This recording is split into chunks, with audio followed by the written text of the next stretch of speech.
All right, welcome. Hello, everyone out there. My name is Haeri. I am CMO at Mountain, and welcome to another edition of Mountain Forums. I will be your moderator and participant today. And so today we're here to talk about how social first agencies are navigating the world of CTV. Similarly, we're also just going to talk about how things are going in this interesting moment of transformation that we've found ourselves in as marketers. And so the best person to kind of talk to about this is my pal, Hugh Scallon, who is SVP and Head of Video Activation at VaynerMedia. Hugh, why don't you go ahead and introduce yourself to the crew? Hey, Ali, good afternoon or good morning. Thanks so much for having me. Super excited to chop it up with you.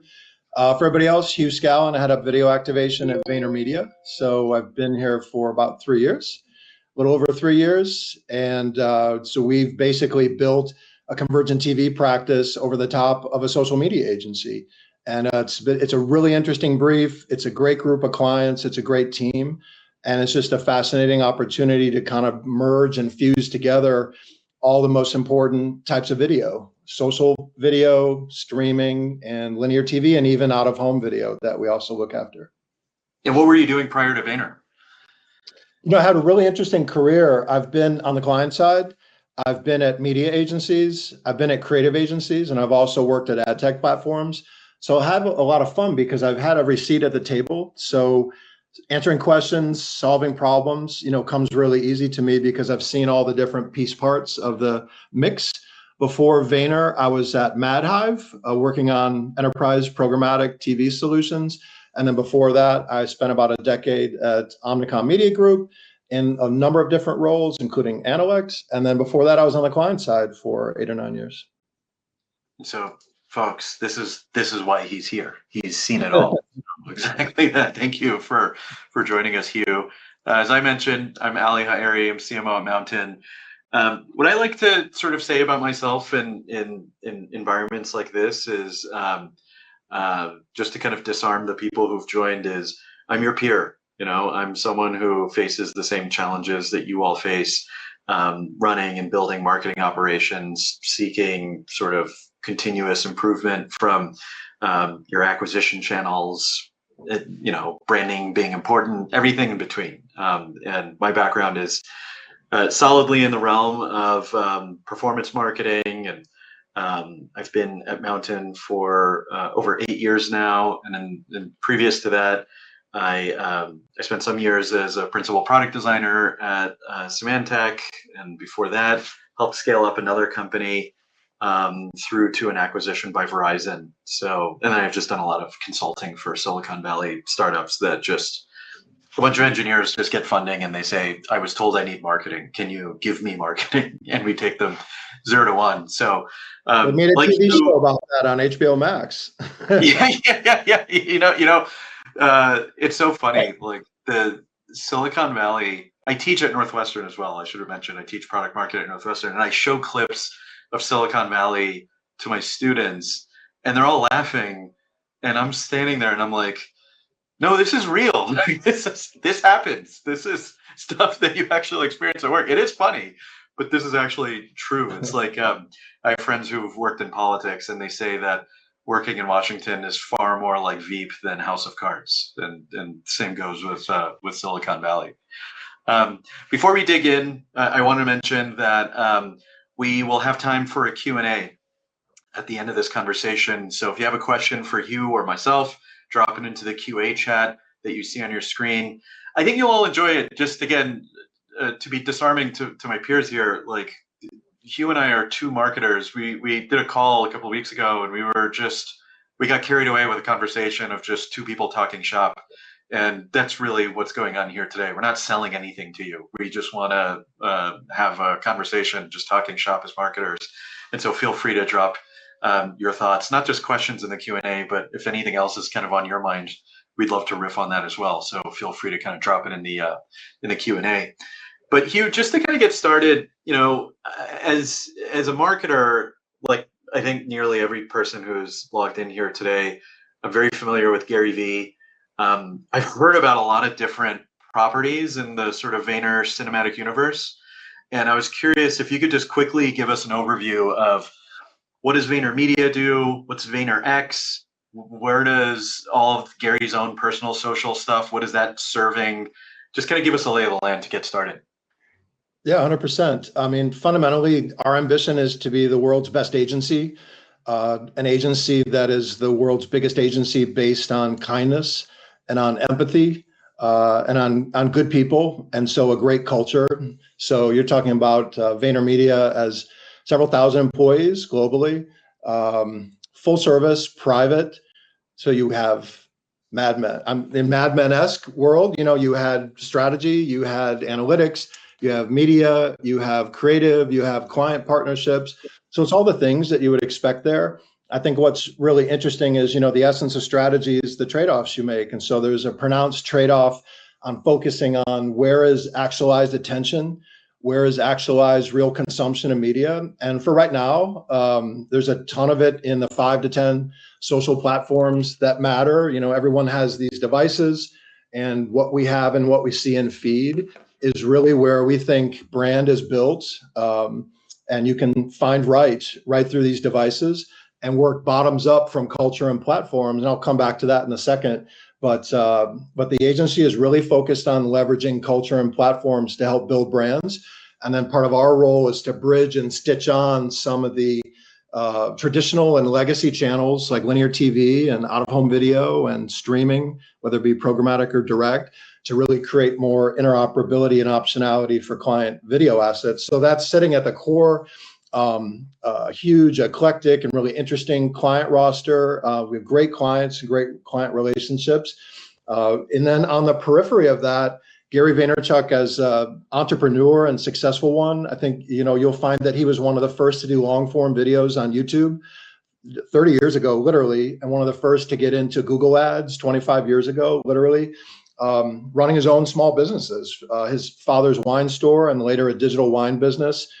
So really, it's like a family business. And so you have a CEO who's personally involved as a chief product officer, has his own products and services. People should look up VFriends. You can Google that or go to YouTube and VCon. And so he's buying his own ads on all these platforms to see what works and what finds right. And then we get a Slack and says, if people will try this placement on Reels in this particular way, the results are incredible. Put all your clients in it. So I haven't really seen anything like it. It's a lot of fun. And then what sits around the periphery of that for an agency that started in 2009, really focused on social and community management, VaynerX is a holding company, is a private business that has, I think, another 20 businesses. There's a barter unit, there's a sports unit, there's a speakers bureau. We have a tremendous marketing organization that helps stitch all these things together. I think there was a Future CMOs event on the West Coast this week that the team was at. And so there's always something going on that you can plug into. So it's a great playground for people that are curious and adaptable and have ideas. Oftentimes, including this week, that involves Super Bowl projects. And so you never know what's going to come next. They always say, like, no 2 weeks are alike. And so there's just was working on a VaynerX partner matchmaking exercise of a content company that we're working with on one end of the organization. And I just serve kind of a bridge-like role to connect them to clients within the core agency. And we'll do that a couple times a year. And so there's a lot of really interesting projects where you can make a difference to make 1 + 1 = 3. Yeah, one thing that I'm kind of curious about personally, and I suspect others would want to know this too, is I think the Vayner brand is synonymous to social. And I'm curious, could you give us, there's a two-part question. The first part of it is, could you give us a state of social advertising? Like how do you feel about social advertising, the effectiveness of it? User behavior is changing a lot with the proliferation of LLMs. That's a new thing that's kind of sucking up attention and time from people. Meta's making a lot of aggressive moves in the generative video space with, I think it's Meta Vibes. And so what's your assessment of like the current state of social advertising? I think fundamentally we're undergoing a shift in social media as we knew it. So I think we all grew up with something maybe we call the friends graph. And so social media was platforms that you logged on to see what the people that you knew or followed were doing. I think, Facebook still has a lot of that. But what's really fundamentally happened is we talk a lot about social AOR at the center. Like, wait a minute, there's an agency and there's something called social AOR at the center, and that's actually a strategy for developing insights and creative content. And so what's happened over the last, certainly post-COVID era, and spurred on a lot by TikTok and now Reels, Shorts, Snap, go down the list, is we've moved from friends social media to interest social media. Of the things that we're interested in, like we were talking earlier, I'm a huge basketball fan. And so the things that I'm really interested in, also comedians on Reels seem to show up a lot. What comes in our feed, our FYP pages, are the things that we're interested in. So the algorithms are finding right for content that we want based on our interests. And what we have uncovered is that, in a way, we're less of a creative agency than a production agency. If we could produce enough organic social content across enough platforms, across enough cohorts, and post more often than anybody else, we can ride that algorithm to find right based on the interests and lean brands into trends and culture, because the actualized attention is there, the actualized real talk consumption is there, and the virality, I don't know if it can be manufactured, but you can participate in these waves. And our new business and CMO team have shown us case after case after case of pre-post brands that would get 10, 20, 30, 40,000 interactions, likes, whatever you want to call it, views. What we're finding is that when we apply this model consistently to produce more content, almost in a tournament theory, we're taking those brands to 1 million, 5 million, 10 million, 40 million views. And what we're getting is an unprecedented volume of free reach.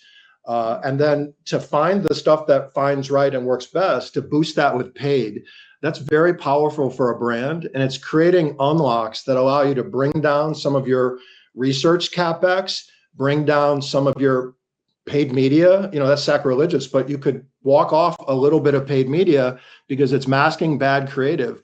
If you can find right and organic social content and invest the human and capital resources, machine resources to build that, you have a whole new marketing model that generates free reach and then creates what we call as TV 3.0, moving up from a TikTok, into a Trade Desk or an Amazon, in programmatic, up to TV 3.0, working up a triangle into linear.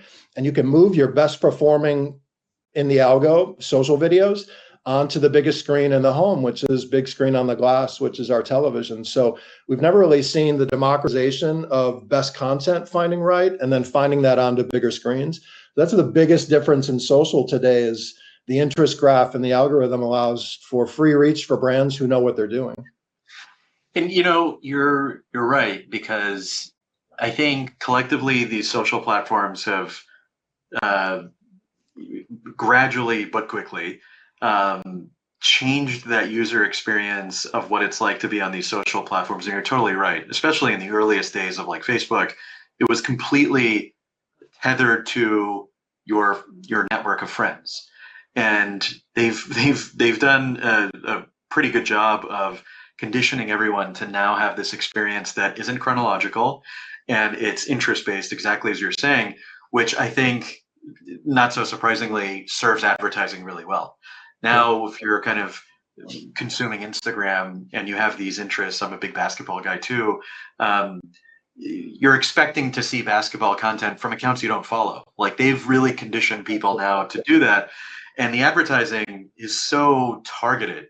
They target people so well, and it's so clearly tied to its understanding of your interests as well. And so that makes a ton of sense that's definitely serving the advertiser community well. The second part, I would say quickly, we have multiple accounts where insights from our strategy team, based on a tweet or a finding in daily signals in culture, have turned into short form, then long form social videos, and are now running on television. I'm not going to name all the names, but it's amazing. Again and again, this TV 3.0 syndication of social video content and organic to paid based on human insights and culture is winding up on the biggest digital platform that we don't know about, which is the smart screens in your home. That's just fascinating to me, in a completely different way to do media and marketing. And so that's very exciting, because no one knows what's going to happen next year. There's so much change. So it's cool to be in that wave right now. And we see a variation of that at Mountain, where we see larger brands that still rely on linear running nimble, almost tests on CTV to land on the precisely right creative to run on linear, because they're like, well, linear, I can't flexibly test that, and this buy is expensive because it may be attached to something like Super Bowl. So we're using CTV as like a really nimble way to do like creative A/B testing that we could never do traditionally. So it's always interesting as a marketer to see how channels feed insights to other ones. The second part of the question that I wanted to ask you from a moment ago, we just kind of talked about like the state of social advertising. I'd like to jump over to another topic where I want to get the state of it, where again, I think VaynerMedia is like uniquely positioned to kind of give us an authoritative answer on this, which is the state of influencer marketing. I think we saw a boom in influencer marketing. I think it's definitely established itself as like a cornerstone of modern digital marketing practice. But also I've heard varied things about some type of exhaustion that brands may be having, some sort of disillusionment that some influencers may be having in terms of the role they play. Just in the same manner, what's your sort of state of influencer marketing today? Yeah, I mean, 2 points on that. One, from an external standpoint, this has never been hotter or bigger if you look at NIL. So it's another passion I have long term. I mean, the ability to, we were talking about the ability to get, the offensive line at an SEC university to go to a financial services client and use their product. I mean, and the free reach that comes with that is opening up creative and media opportunities we've never seen before. And well beyond, the pay for play dynamic, but the marketing opportunity in NIL across men's and women's sports is unlimited. The second thing is just internal, as opposed to like letting this just develop on islands across accounts. We've kind of systematized it in the last year, and some of the smartest people at VaynerMedia have spun up a new group called CAIT. And CAIT is CAIT, stands for Creators and Affiliates and Influencers and Talent. And so you asked earlier about, Gary has 40 to 50 million social followers. So his constituency is naturally, a magnet for influencers. So why not build that as a defined offering and really get after those 4 vectors to bring them into the agency, and in any given day, there's talent that people knows that have millions of followers walking right by your desk, filming something, and then expose those to all of our clients, not just ones that, are with us for years and years, but through Vayner Consulting, we have a fractionalized model where you can come in 30, 60, 90, 120, 6 months or whatever, and you can participate in the R&D on this with us, with Gary's involvement, who has 500 or 600 hours of film in the can, I mean, from all his videos. So we're bringing deep practitionership to this, and then trying to just really get in he likes to say, get in the dirt and understand how does it work and how can we make it work better. And then fundamentally, if clients are coming to you can you solve my influencer problem or opportunity? Can you help me with my TikTok problem or opportunity? And then live social shopping. Can you help me with that? I heard that's a trend. We're then bridging on, wait a minute, you can do my linear TV buying, you can do my local buying, you can do my Super Bowl and programmatic on Hulu. And so we're bringing more of a full service operation to clients, which is a real surprise and delight. And what's been interesting for me is, at Mountain, we're a B2B brand. And we've been finding our own success with influencers as well, which I think just the reflexive thought that a lot of people have with regards to influencer marketing is consumer products, very broad appeal, large followings.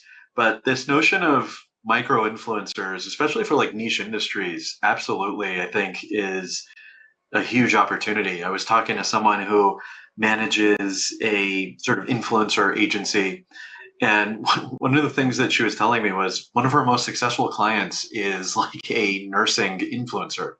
She's somebody who has a large following relative to her profession, and she does a lot of kind of like day in the life kind of content videos as a nurse. and she has a lot of nurses that follow her. And as a marketer, like, you just start connecting these dots, and I'm like, oh, this is like such a no-brainer. If I'm trying to reach that kind of audience, like, this is such an effective way to do it. And so again, the large scale influencers are great, and they're definitely serve a purpose for those mega brands that have like very large audiences. If you're selling a movie or some sort of like, broad consumer product, it completely makes sense. But I think some really savvy influencers have really kind of created these niche but really effective audiences for themselves that can really be activated by brands, even B2B ones. And this sounds so crazy to everyone, but I don't know if everyone here has seen like there's a person who is just, I'm laughing as I'm saying it, like an Excel influencer. She does these great, hilarious videos on social media and teaches these like tips and tricks of Excel, like formulas and yeah, exactly. Yeah, sign up now.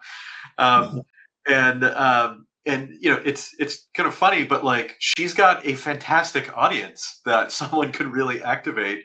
I think in obvious, but also not so obvious ways. We have two clients that are doing this really well. You can look no further than your partners, right? And Tubi is a client in the entertainment space who, at their new fronts and upfronts, started bringing influencers into shows on Tubi. They're involved with the streaming the TikTok Music Awards, and so we're watching here a fast brand, which you guys are involved with, open the doors up and produce original content with influencers. So that's we would call that a cultural signal.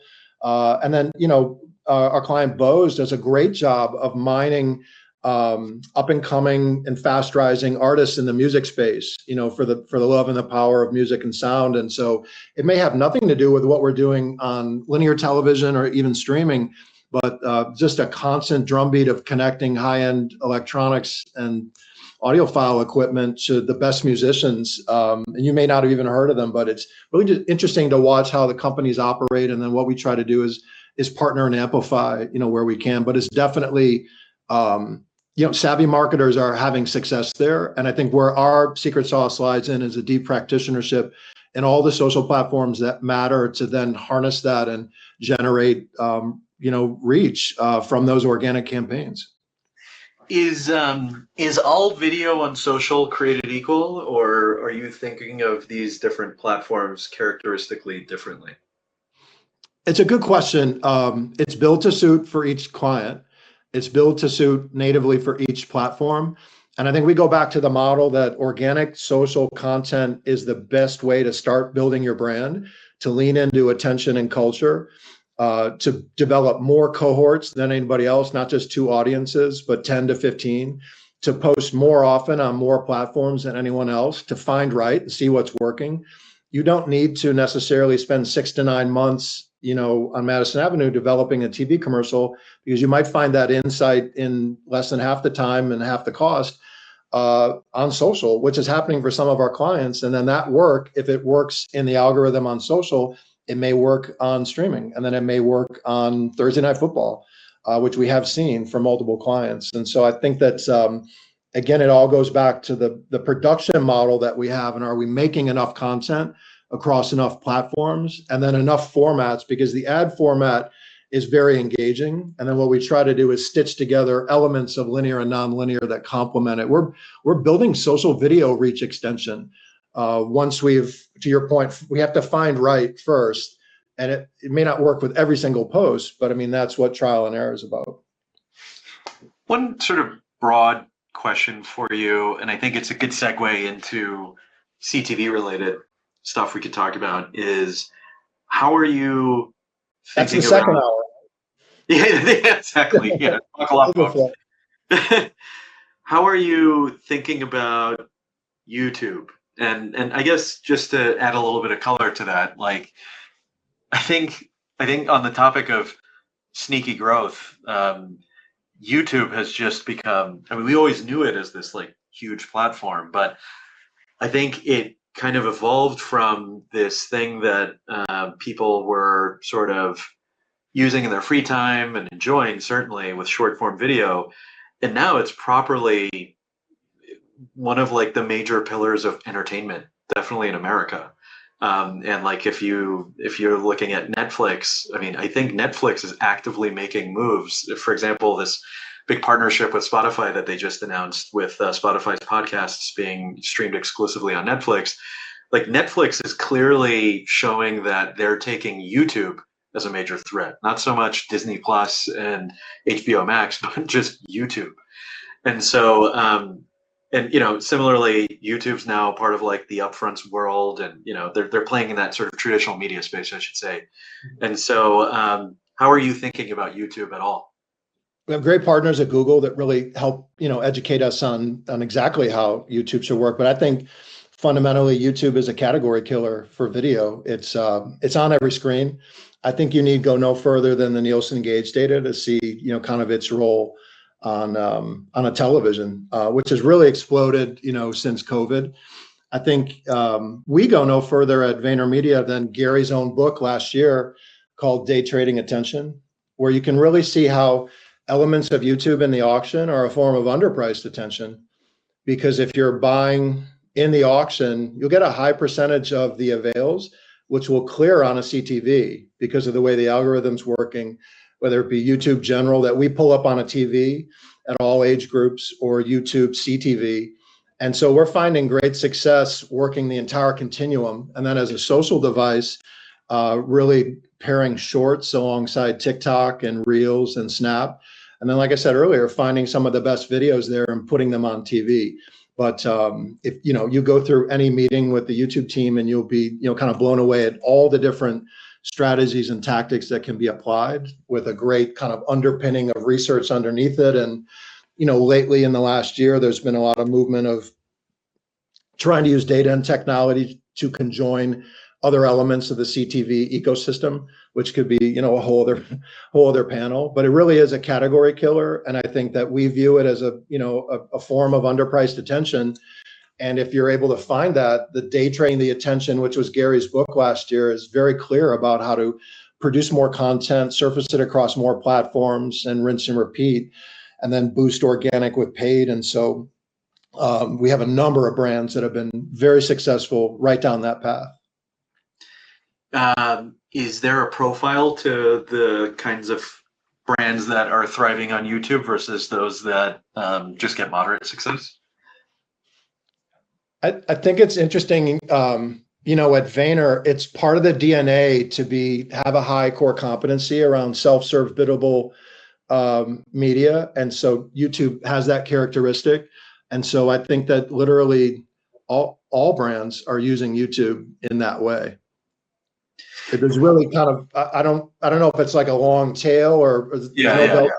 It's not like there's a bell curve distribution. I fundamentally find that almost all the brands are using YouTube. I think where we're exploring is more, in some of the DSP and some of the different, maybe more top shelf, placements that cost more. What is the combination of a low CPM and a high CPM? And, is the juice worth the squeeze there? And so that's been a little bit more of the exploration in the last 18 months. But I think as far as just hardworking media in the YouTube in the main, kind of platform, I think all the brands at Vayner are there. And then I think the last 2 years they've been expanding to shorts, because I think that form factor, consumers are telling us they like it just by the way that we're swiping and moving, and it's very, very big too. So you're saying shorts be, I don't know if effective is the right word, but like shorts is up there with Reels and TikTok? I think in a fantasy draft of plan on a page logos, the shorts logo is part of the palette, and more. There's Pinterest, LinkedIn. There's usually 5 to 10 logos under consideration in a social media agency's plan on a page go to market, and then our team is then docking in to find that, for more video interoperability and optionality, find the next biggest video platform, which is the big glass, in your home that's called a smart TV. And that's a perfect segue to CTV. I guess, how are you guys thinking about CTV these days, and as a social first agency? Like, how does CTV fit into your strategy, and how's that evolved over time? I mean, a lot of it is like surprise and delight for clients that didn't know that the full service capability was there along with linear. I think that fundamentally we're in an era that we kind of call modern video for modern living rooms. And so you have, streaming is the number one way we watch TV, and social media on our phones is the number one companion for a TV in the home in a lean back environment. So there's a lot, to like there. I think ever since COVID, it's certainly true to say that TV has become more digital. And as television becomes more digital marketing characteristics migrate to the TV. So there's a real democratization for brands in terms of expanding beyond just digital channels, whether they be small CPG brands or DTC or SMB brands. And so we really view streaming as a full funnel device, not just awareness, because of the weaponization of formerly analog impressions that are now in a digital IP of TV. There's so many different things you can do, and it's not without, hiccups and things like that. We can get into that. But we really believe in modern video for modern living rooms, and then having a process which maybe takes the first dollar, maybe puts that in social video. And where does the marginal dollar go? It should go into streaming. And then we want to reverse the reach and frequency curves and work with a third-party research services to count social video, paid and organic, then streaming, and then linear, and then maybe even things like cinema or GSTV, on the periphery that are in out of home with sight, sound, and motion. So we take a full funnel view to CTV. And then the last thing I would say is no one knows where it's going. Like we have Paramount, Comcast, Netflix, all trying to buy Warner Bros. I mean, we are in every 90 days, we're in crazy times. We have a couple of chat groups inside the agency just to try to keep on top of this. But what is definitely true, if you look at eMarketer, MoffettNathanson, Morgan Stanley, Nielsen, we're at sort of like a triple death cross kind of crossover. And so Right. we've shown a lot of our modern video landscape QBRs. The first one is like the way that we get our TV, the devices and the way that we get it, the amount of pay TV homes and non-pay TV homes. They crossed over this year, and there was so now you have critical mass there. The way that we're watching TV, and you can just watch the Nielsen gauge, even though that's sort of a count of potential reach, right? The actualized reach that I really see the ad is really another number we can come back to. But then if you look at all the estimates, those have crossed over this year. And then if you look at the estimates for total ad spending between linear and nonlinear, I think it's 27 or 28. So we're counseling a lot of clients to begin to try to get off of the hamster wheel and really prepare for that point so there's no musical chairs. So we now have a critical mass of CTV impressions to bid on. I know there's a lot of data about the majority of impressions still being linear, but yeah, dollars will follow the eyeballs, and it's 2028 or so when that election kicks in that, you're really going to have this triple critical mass. And so we try to help clients take advantage of the crossover now and to rebuild and future-proof, right? Plans. Let's build a plan for the end of the decade, not the beginning of the decade before COVID. You touched on so many great things there. One thing that I wanted to kind of jump on for a second, just as a marketer, like a core memory for me as a marketer was on the measurability topic was the very first time I saw a attribution report tied to a CTV campaign. And this was like early days Mountain when we were just testing out CTV. Verified visits. Verified visits. Thank you. See, you said it, not me, so it doesn't count as selling. But but I remember it was just something that we were testing, and the data wasn't even that impressive. Like objectively, like it wasn't like an overwhelming amount of like site visits, but just the mere fact that I was able to see an attribution of site visits to TV impressions, it kind of gave me like marketing goosebumps, so to speak, to see that was even kind of possible. And that's something I'll never forget. Now I think, to your point, like this concept of performance TV has just become so well established now that everybody now has, and I think this is a good thing, these like performance marketing expectations of their CTV campaigns, even if you're a brand marketer. And that's what I always kind of tell like brand marketers is like, you don't need to be a performance marketing nerd to want to see some sort of like outcome related data from the CTV campaign you have. You don't need to accept what you are getting from the linear world, whereas awfully abstract. Like it's fine to be demanding, and it can inform the the branding strategy.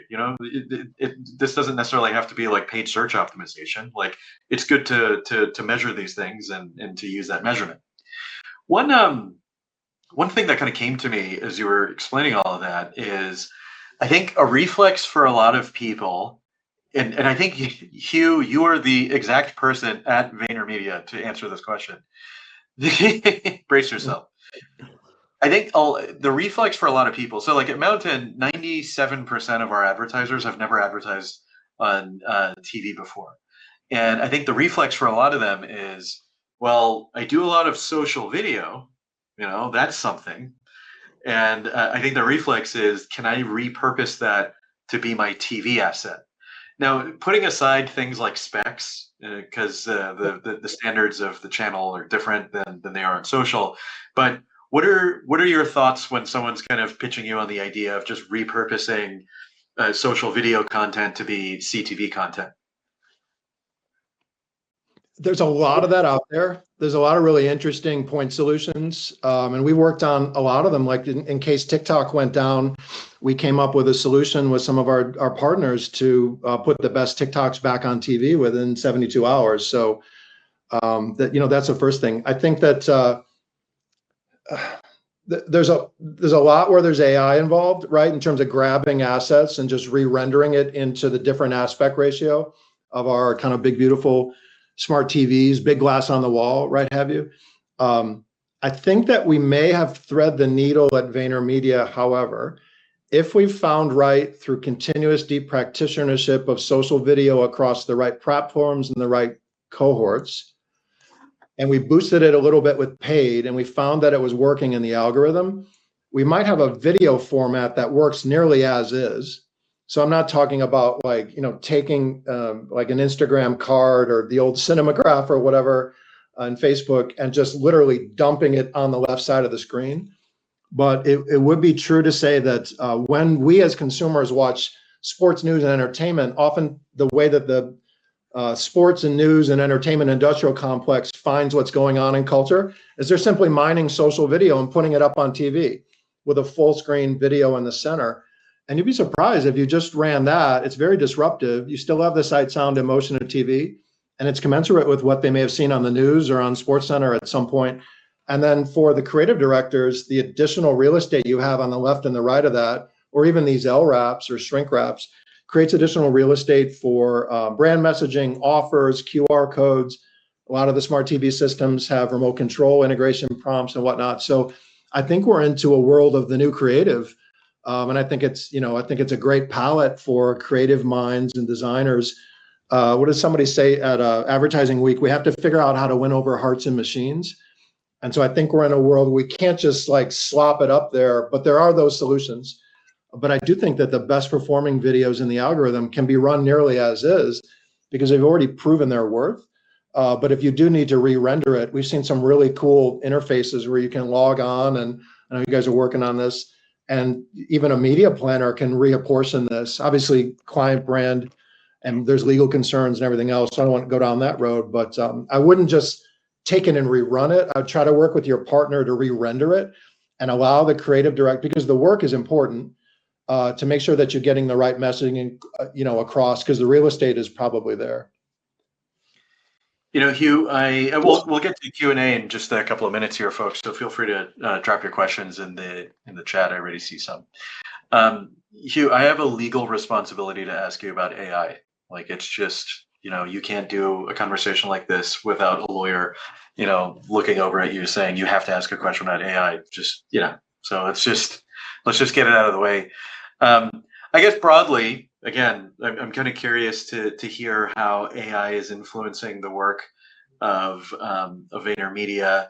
I think one thing to maybe kind of kick that conversation off is, and you have like traditional like sort of media buying kind of background as well. How is AI going to influence things like media buying, media planning? I think there's certainly an opportunity there. I don't think it's been fully realized yet, but I think there's some obviousness in terms of how AI can influence that. But how's AI working at VaynerMedia? I think Gary made a comment in a video. I don't know, it was in a company meeting or he was at an event.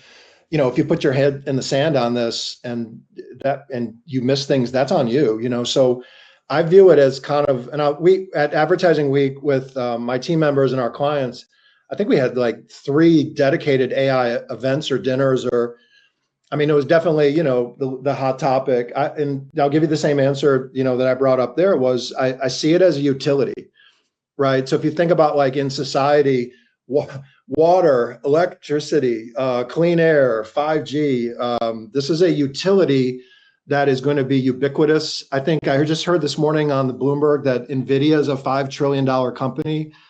Okay, so is that like a fourth turning? Or, I mean, I don't know what that means, but I mean, think about utility 3 ways, right? So myself personally, how do we use, you know, all the services that whether they paid or freed, and how are you using them? You're encouraged at an entrepreneurial agency to have side projects. So is it something that can help me, you know, do that faster, better, smarter, cheaper, or whatnot? So I'm trying to take what I heard and like not put my head in the sand and kind of lean into it and learn into it, and probably in the middle of the bell curve there. It's utility at work as employees. So we're up on a system that was approved by legal and, you know, our CFO and CEO and COO. And so it's in every application that we have to improve the work that we deliver for clients or our peers. So again, it's on us to kind of use it. I mean, something as simple as you don't have to take notes that much anymore because they're all coming back to you after your, you know, conference calls that you do on video like this, which is a great resource to get the summary of the call and just simple utility value. And then lastly, I think where you were going is we've been looking at this now for 18 months we have a really good DNA, deep practitionership in self-serve biddable platforms. Almost all the self-serve biddable platforms we work with, and I work more on the DSP side and SSP side, have introduced AI features over the last 15 to 18 months and then kind of come back with new ones. And now in the last 6 months, I think I've seen 6 to 7 new ones come through. And so what are the basic things that we do, right? We're trying to do more effective placements for our client. We're trying to do more effective building of audience cohorts, more effective bid management strategies, more effective choices of partners, you know, that if in the bid stream, you might have access to through resellers or whatever, hundreds of, you know, apps and channels that you can do. So Gen AI, if fed the right data, can help you improve all 4 of those point solutions in the platforms you're already using. And so I think our ability to kind of outsource that R&D and L&D to the largest platforms that matter to the biggest marketers allows us to stay on the forefront of AI and media and marketing trading, because we're not trying to build like all of our own systems in a black box, but we're using what the biggest names in, you know, the industry are doing and seeing if we could, you know, hack them in a way and use them better, maybe even than the platforms themselves. That could be a long journey, but that part has been exciting. And then I think for creators who at Vayner, you know, we have hundreds of creators who have multiple phones and are creating content every day. This allows them to come up with more things more quickly and come up with more ideas and maybe better ideas. But I like the notion of human capital and machine capital working together, because I think that, you know, clients still pay us to think and to, you know, reason and come up with solutions. And now we have these crazy tools that, you know, do things so quickly that it's amazing. Should produce better product. Yeah, I feel like total agreement with you. Like, it's with the way that these models and platforms are working, they're definitely well suited to ingest large quantities of information continuously. And like, that's where I think the obvious connective tissue lies with regards to improvements to media buying, which also makes sense that you're talking about these platforms are rolling out features like that. It just feels like low-hanging fruit to be able to do that. On the flip side of it, what can be nerve-wracking is agentic AI, where like the buyers and the sellers each have agents by 2030. and They're battling each other like battle bots or something. And who's controlling them? I actually have never spoken to you before. I've had my agent speak to his agent, and you know, this is our first time ever actually conversing. You could just have an Aeron chair and two monitors, and they would just the And it's just right together. I'll go to a beach somewhere. Yeah. But I think on the flip side of it, you were kind of alluding to it at the very end of what you were saying, which is what's the value that we're bringing? I mean, I use ChatGPT every day as a master organizing tool. Like I will just now dictate to it things that I need to get done and have it just organize thought, or have conversations with our CEO that needs to be turned into something. I can just dump the notes into it and have that be an accelerator of just getting work done. But at the end of the day, every once in a while, I'll humor myself and ask it to come up with like ideas for marketing campaigns or something fundamentally creative. And it's always an admirable effort, but I'm ultimately getting my ideas just kind of sold back to me. I'm not really getting anything that truly sort of like catches me off guard of like, why did I not think of that? Definitely from a creative standpoint. Yeah. And it's not to say it'll never get there. That's not my position to kind of be making a call on that. But definitely, I think that's still the value that marketers are bringing, sort of marshaling these tools. Definitely for organization, definitely on the technology side, it's effective. But ultimately, this stuff sort of seeds with a human's idea.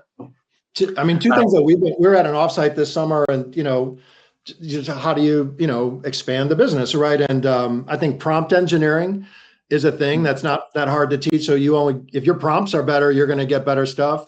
And then garbage in, garbage out. Yeah. Somebody said something to the notion of don't just ask questions like it's Google's kid brother, but you ask it to build applications for you. So that it's got repeatable processes. And that was kind of fascinating because that is certainly possible. So I think we're probably in the second inning, third inning. Yeah. And I think that if you can just look no further than all the companies that are in this are signing 10, 20, and 30-year leases for power solution to power the compute. So that tells you like the people are in it for the long haul. So it's only going to get better and more interesting as long as it's trained on the right data. That's the key thing. Absolutely. Now let's go ahead and transition to our Q&A, and the first one here is for me. Someone asks, "What is the biggest misconception mountain advertisers have about investing in streaming TV?"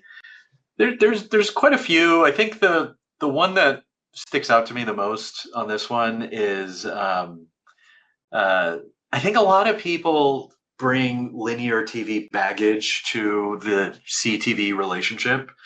And like one really good example of it is there's a lot of people that are fixated on network level targeting. And I don't want to present this as them being unreasonable or not knowing what they're doing. But it is a sign of how the old way things were done versus the new way.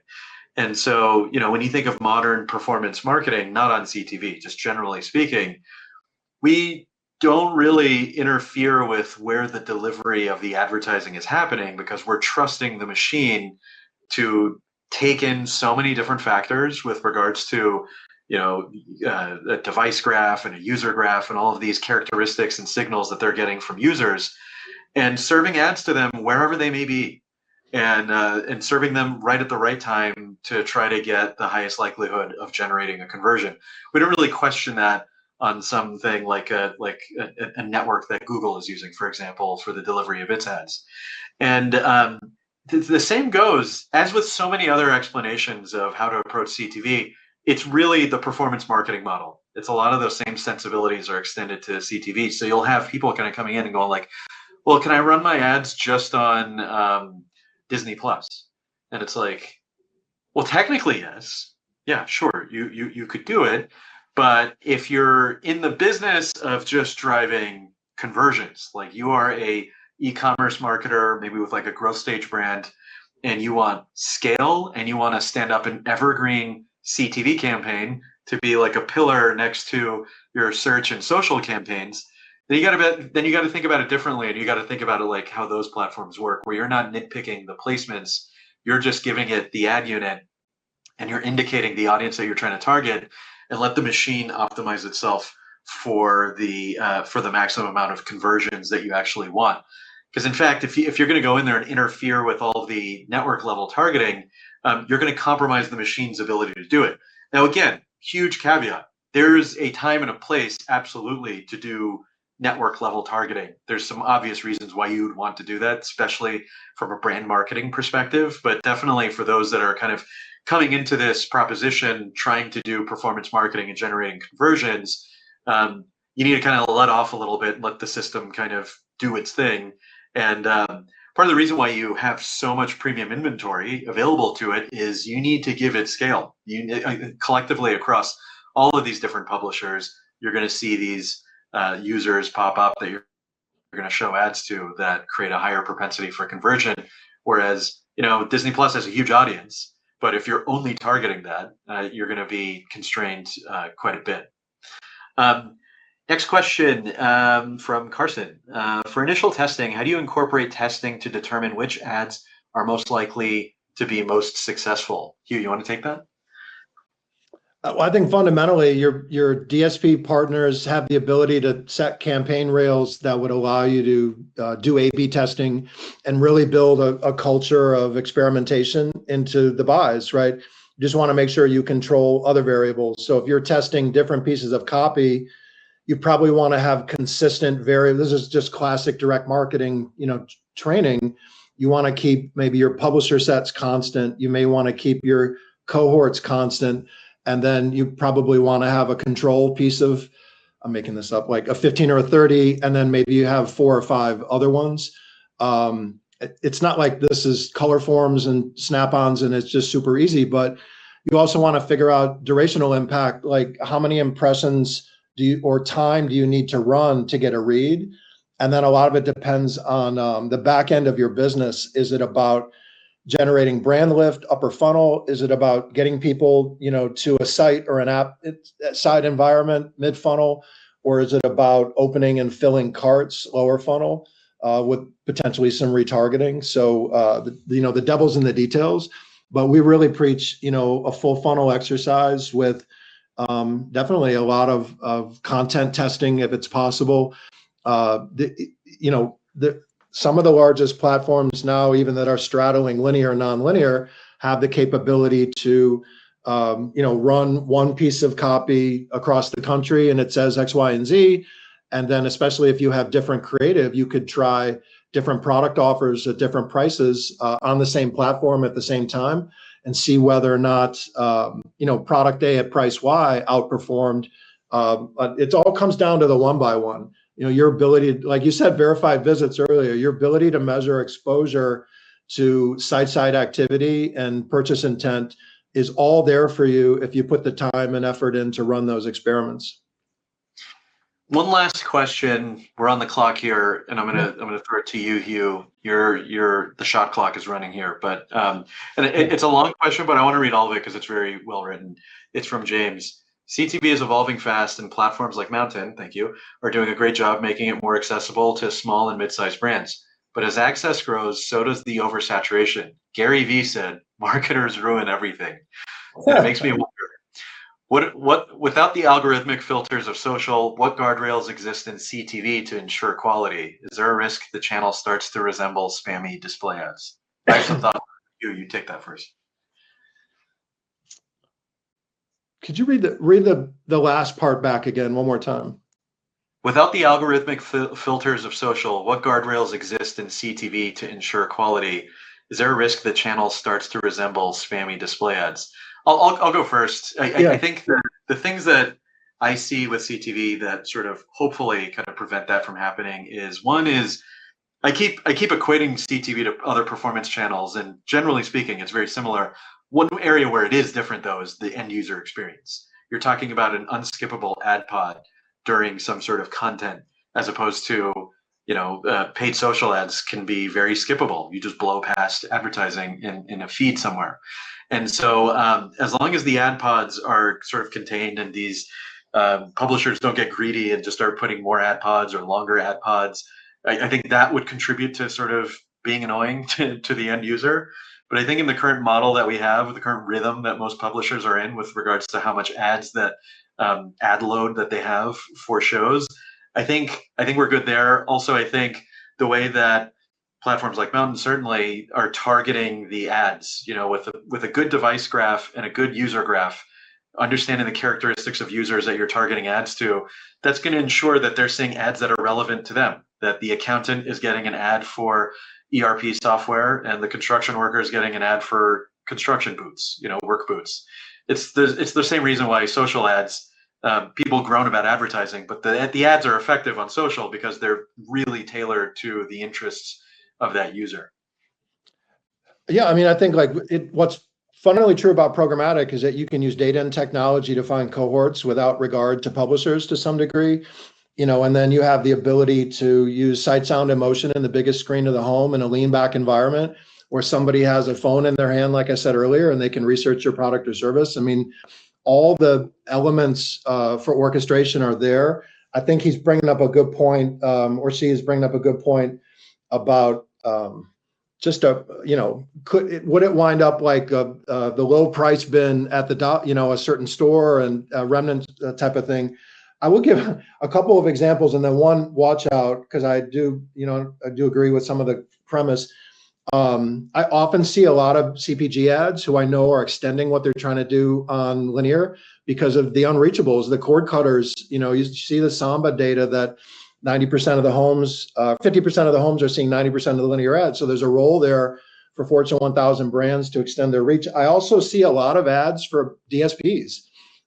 So think about B2B marketing and somehow found my household that wants to reach DSP buyers. And so that's fascinating, as well as a local pet store. Just made a note here that opened recently that is literally a mile from our house. Like, we've never really kind of had that through machines before.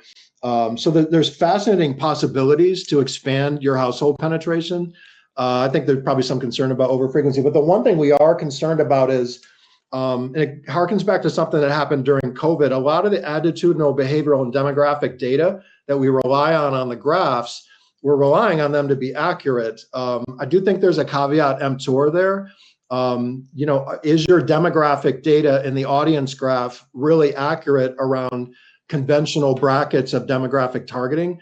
I think we may need to look at other signals because we don't know that data is as accurate as it's cooked up to be, even though it seems low in the importance cycle. So that is something that we've been testing all year long to see if there are other signals that are better for targeting to generate results. Man, look, two professionals right on time, 10:59 in LA. This just went so well. Hugh, I'm so grateful. Thank you so much. I hope everybody who tuned in, you just enjoyed two marketers just talking shop. That's really what we're looking to do here. If you wanted to kind of replay certain aspects of this, whatever it may be, we will send you a email